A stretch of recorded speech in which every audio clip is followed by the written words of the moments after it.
राज्यातल्या गोळीबार प्रकरणी दोषींवर कठोर कारवाई करणार असल्याचं गृहमंत्री फडणवीसांनी सांगितलंय। त्यामुळे राज्यात राष्ट्रपती राजवट लागू करण्यासारखी परिस्थिती नाही असं उत्तर शंभूराज देसाई यांनी उद्धव ठाकरेंना दिलंय। तसंच उद्धव ठाकरेंकडे काही माहिती असेल तर त्यांनी पोलिसांना द्यावी असंही देसाई म्हणाले।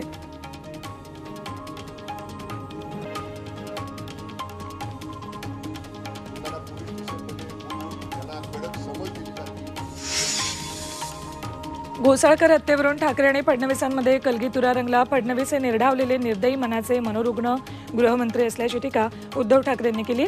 गाडीखाली श्वान आला तरी विरोधक राजीनामा मागतील असं विधान फडणवीसांनी केलं होतं, त्यावरून त्यांनी निशाणा साधला। तर उद्धव यांच्या डोक्यावर परिणाम झाल्याची टीका फडणवीसांनी केली आहे।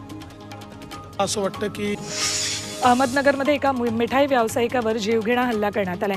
शनिवारी रात्री 10च्या सुमाराला किर्लोस्कर कॉलनीत ही घटना घडली। 2 हल्लेखोर मोटरसायकलवरून आले होते। त्यांनी गावठी अमृत नोनी आर्थो प्लस ये एक प्रूवन फॉर्मूला है। इसमें मौजूद नोनी फल के गुण और आयुर्वेदिक जड़ी बूटियां शरीर को जरूरी पोषक तत्व देने के साथ साथ हड्डियों और जोड़ों के घिसने, उनमें होने वाले सूजन और दर्द को रोकने में मदद करता है। दर्द मुक्त जीवन के लिए अमृत नोनी ऑर्थो प्लस। आणि तलवारीनं धीरज जोशी या मिठाई व्यावसायिकावर हल्ला केला आणि ते पळून गेले। जखमी जोशींना उपचारासाठी रुग्णालयात दाखल केले।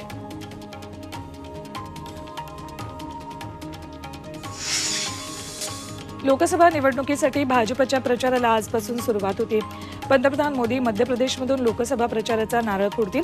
मध्य प्रदेशच्या आदिवासी बहुल झाबुआत पंतप्रधान मोदींची भव्य सभा होती। याच सभेपासून भाजपचा लोकसभा प्रचाराचा धडाका सुरू होईल। या सभेत पंतप्रधान मोदी 7,500 कोटींच्या विकास कामांचं उद्घाटन करणार आहेत।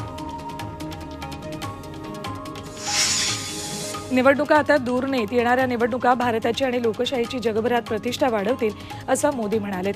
तर काही जण मैदान सोडून पळतीलही असा टोला 17व्या लोकसभेच्या निरोपाच्या भाषणात मोदींनी राहुल गांधींना नाव न घेता लगावलाय। या भाषणात मोदींनी 5 वर्षातल्या कार्यकाळातील महत्त्वपूर्ण निर्णयांची उजळणी केली।